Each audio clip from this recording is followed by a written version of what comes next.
Mes chers amis, je vous invite à écouter ce cours après avoir écouté le cours précédent, parce que toutes les données qui ont été données sont très importantes pour pouvoir comprendre la suite.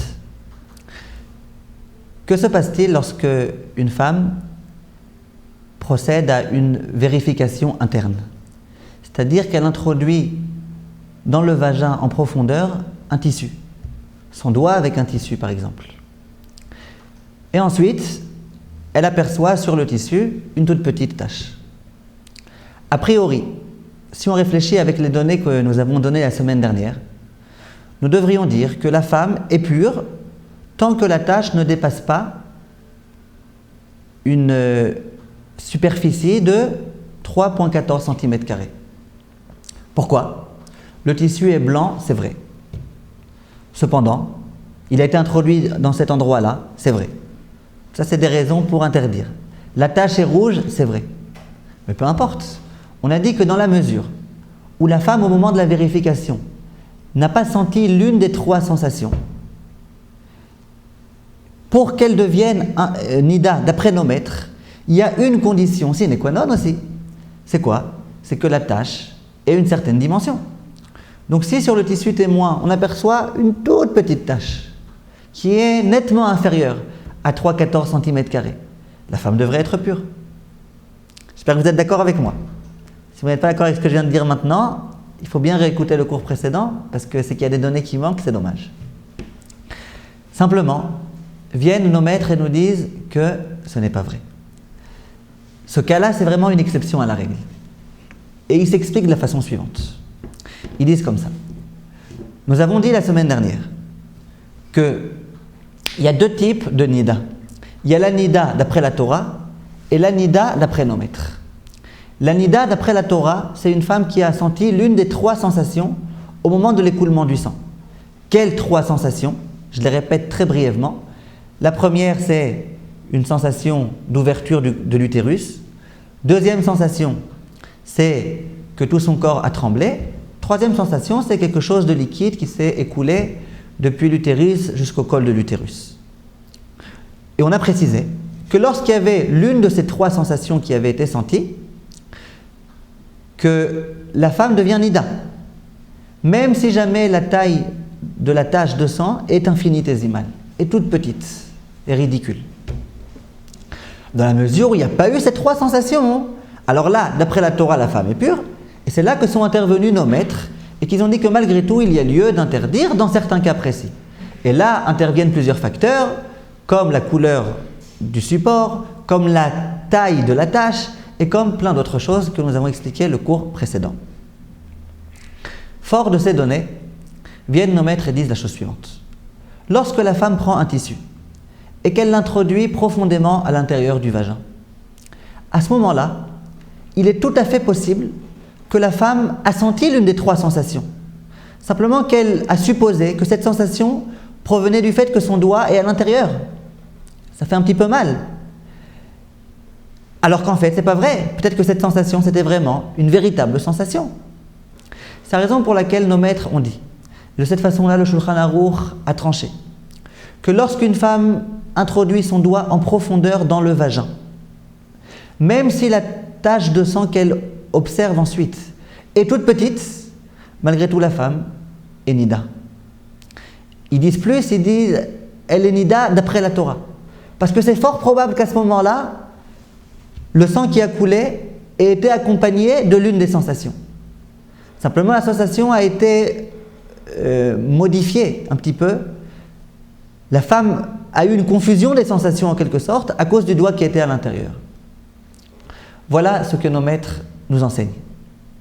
C'est la raison pour laquelle, lorsqu'une femme fait une vérification interne et qu'ensuite elle trouve une tache de sang, on ne commence plus à dire est-ce que la tache est grande ou est-ce que la tache est petite. On considère qu'on rentre dans le registre de nida d'après la Torah, le premier qu'on a présenté le cours précédent, et donc les principes sont déjà complètement différents que les principes de la nida d'ordre rabbinique. Et à présent, nous avons, Baruch Hashem, la réponse à notre question. Lorsqu'on vient voir un rave avec un sous-vêtement, généralement le sous-vêtement n'a pas été introduit en profondeur dans le vagin. Il ne s'agit que d'une tache qui a coulé. Le Rav sait très bien que c'est de cela qu'il s'agit. Il n'a pas besoin de commencer à regarder avec beaucoup d'attention la couleur de la tache.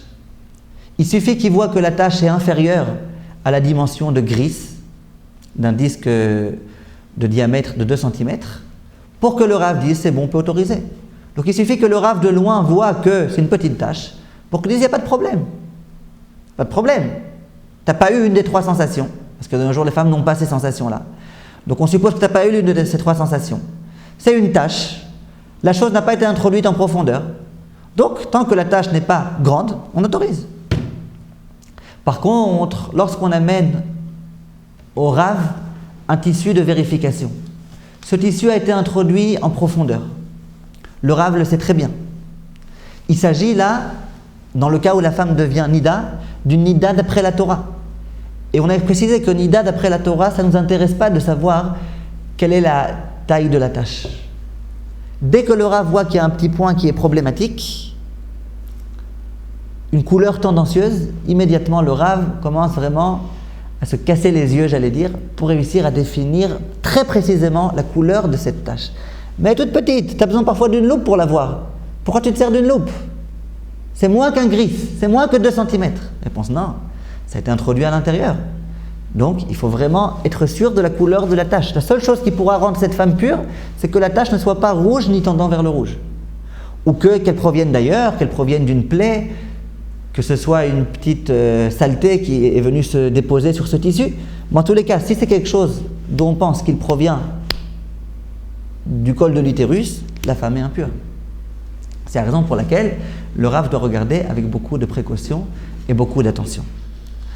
On a la réponse à notre question. Il faut savoir aussi un autre point important. Comme on disait le cours précédent, quelquefois les femmes trouvent sur leur sous-vêtement un ketem, une tache. Et comme on a précisé le cours précédent, beaucoup de fois la femme est pure. Par exemple, la tache était petite, et il n'y a pas eu une des 3 sensations.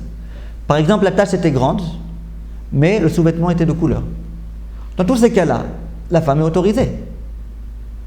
Quelquefois, il y a des femmes qui font, j'allais dire, la bêtise, immédiatement, par curiosité, elles font une vérification interne. Elles s'empressent de prendre un tissu, elles font une vérification interne pour voir ce qui se passe. Et ça, c'est malheureusement souvent problématique, et souvent ça rend les femmes impures sans raison. Pourquoi? Il y a eu du sang, c'est vrai. Le sang provient peut-être du col de l'utérus, c'est vrai. Mais, étant donné qu'il n'y a pas eu l'une des 3 sensations, étant donné que ça a été trouvé sur un sous-vêtement de couleur, la femme était pure. Lorsque je prends un tissu blanc et que je le rentre profondément à l'intérieur, tout d'abord, j'ai toutes les chances de retrouver, ne serait-ce qu'une trace de cet écoulement qu'il y a eu il y a 2 minutes sur le sous-vêtement. Parce que ça n'a pas eu le temps de complètement partir. Et le problème va être que même une tache minuscule va rendre la femme impure, vu qu'il s'agit d'une vérification interne. Donc pourquoi rentrer dans les problèmes? Et si déjà on veut faire une vérification interne, il vaut mieux attendre quelques heures.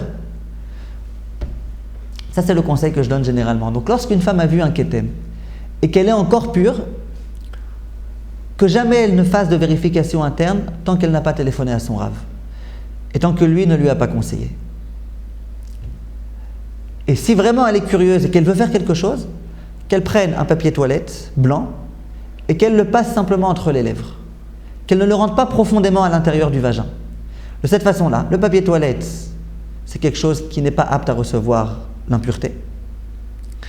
Si elle trouve une tache dessus, même supérieure à un gris, on pourra l'autoriser. Pourquoi? Il n'y a pas eu l'une des 3 sensations. Le tissu n'a pas été rentré en profondeur, donc il n'y a pas lieu de supposer qu'il y ait eu l'une de ces 3 sensations et que la femme ne s'en soit pas aperçue. Et donc, dès lors que la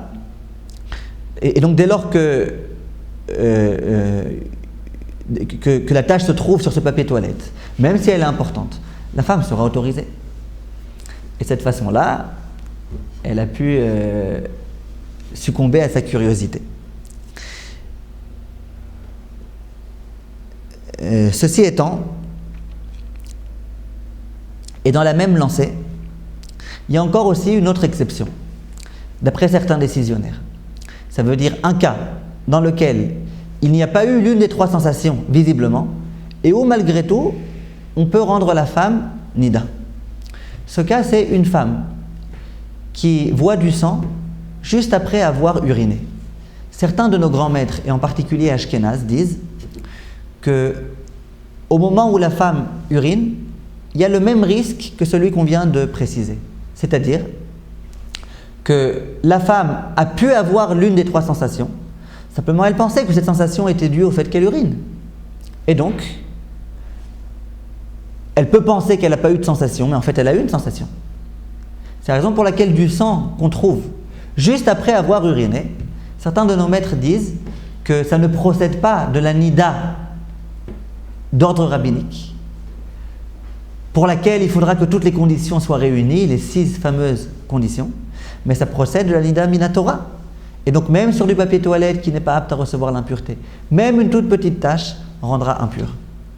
En pratique, les Sfaradim, la plupart des grands maîtres Sfaradim n'ont pas approuvé cette opinion. Et eux considèrent que non, qu'une tache trouvée juste après avoir uriné, c'est comme une tache trouvée sur un sous-vêtement, et ça ne change rien du tout. Les grands décisionnaires ashkénazes, eux par contre, sont beaucoup plus rigoureux en ce qui concerne ce problème-là. Certains d'entre eux interdisent toute tache qui se trouve sur le papier toilette juste après avoir uriné, même une toute petite tache, mais la majorité d'entre eux, et comme ça m'a dit mon Rav, le Rav Moshe Sternbourg, que tant qu'il n'y a pas la dimension d'un gris, ça veut dire ce dont on a parlé tout à l'heure, une superficie de 3,14 cm², on peut autoriser. Telle est la coutume d'énormément d'Ashkenazim, d'autoriser tant que la tache ne dépasse pas 3,14. Dès lors qu'elle dépasse cette dimension-là, bien que le papier n'est pas apte à recevoir l'impureté, on interdit malgré tout, pour la raison que je viens d'expliquer. Et là, l'occasion de rappeler à chaque femme qu'il n'y a aucune obligation, et c'est pas du tout recommandé de regarder son papier toilette après s'être essuyé. Ça ne fait que des problèmes. La plupart des questions qui me sont posées dans ce sujet-là, c'est des femmes qui ont regardé leur papier toilette et qui ont vu du sang. Sur leurs sous-vêtements, il n'y avait rien. Sur leur protège-slip, il n'y avait rien. Lorsqu'elles se sont essuyées, elles ont vu du sang. Il ne faut pas regarder. Tous nos grands maîtres nous disent que ça ne sert à rien de regarder. Donc, ne pas regarder. Il y avait même un rav une fois qui a dit à son élève, si tu continues à regarder quand tu es aux toilettes, j'ai demandé à ton mari, à chaque fois que tu rentres, d'éteindre la lumière. Comme ça, au moins, tu ne pourras pas regarder. En tous les cas, il ne faut pas regarder lorsqu'on sort des toilettes. Si jamais on a regardé, par mégarde ou par stress, et qu'on a vu qu'il y a une tache de sang, ne pas jeter le papier tant qu'on n'a pas appelé le rav pour lui poser la question. Après les Sfaradim, si c'est vraiment une petite tache, pas trop grande, on peut même jeter le papier et savoir qu'on est pur. À condition qu'on se soit essuyé normalement, c'est-à-dire de façon extérieure. Si on a entré le papier à l'intérieur, un peu comme pour une vérification interne en profondeur, là c'est effectivement un problème, comme on vient de le préciser. Dans la même lancée, il faut bien qu'il y ait encore une autre exception.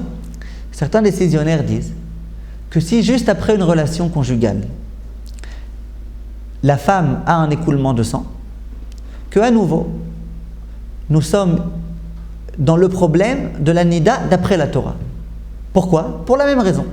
De la même façon que lorsque la femme entre en profondeur son doigt dans le vagin, on dit peut-être qu'il y a eu au même moment une sensation de nida, simplement, elle s'en est pas aperçue parce qu'elle pensait que c'était dû au doigt. De la même façon, au moment de la relation conjugale, c'est possible qu'elle ne se soit pas aperçue, qu'elle ait pensé que la sensation provenait d'autre chose. C'est la raison pour laquelle certains décisionnaires, et encore une fois, en particulier d'origine ashkénaze, disent que s'il y a du sang juste après une relation conjugale, la femme peut être nida, même si jamais la tache est toute petite et compagnie. En pratique, les Sfaradim ne sont pas de cet avis, mais dans tous les cas, si jamais, malencontreusement, une fois, juste après une relation conjugale, on s'aperçoit qu'il y a du sang, et là je ne parle pas des jeunes mariés qui viennent de se marier et du problème de l'hymen, etc. Je ne parle pas de ça. Là je parle d'un couple où il y a déjà plus de Betoulim. Si à ce moment-là il y a du sang qui est observé, aussi bien Sfarad que Ashkenaz, il vaut mieux immédiatement entrer en contact avec un Rav pour être sûr, tout d'abord, que le sang qui vient de couler n'est pas relié directement à la relation, ce qui pourrait être très problématique. Voilà un autre dernier point qui était important. Et je précise encore un point, c'est que si l'homme observe, juste après une relation conjugale, sur sa verge, une tache de sang, même toute petite, la femme est impure. Pourquoi? Parce que si c'est juste après la relation qu'on trouve sur sa verge, c'est que ce sang est provenu au moment où il était en contact avec sa femme. Et donc, à nouveau, on revient à la même histoire. Quelque chose qui a été introduit en profondeur dans le vagin, avec une toute petite tache de sang au-dessus, ça rend la femme nida. Et ça aussi bien d'après les Sfaradim que d'après les Ashkenazim. Donc, on a vu jusqu'à présent plusieurs cas qui rendaient la femme impure d'après la Torah, c'est-à-dire les 3 sensations, ou les cas dans lesquels on peut supposer qu'il y a eu des sensations, comme la vérification interne, comme d'après les Ashkenazim, la tache qui est trouvée juste après avoir uriné, ou la tache qui a été trouvée juste après la relation conjugale. On a vu les cas où la femme était rendue impure que d'après nos maîtres, c'est-à-dire les cas où il n'y a pas eu l'une de ces 3 sensations et il n'y a pas lieu de laisser supposer qu'il y ait eu l'une de ces 3 sensations. Et dans ces cas-là, c'est les tâches habituelles sur les sous-vêtements. On a tous les principes, il faut qu'elles soient suffisamment grandes, il faut que le sous-vêtement soit blanc, il faut que ce sous-vêtement-là soit, ou le tissu sur lequel est trouvée la tache soit apte à recevoir l'impureté, et compagnie.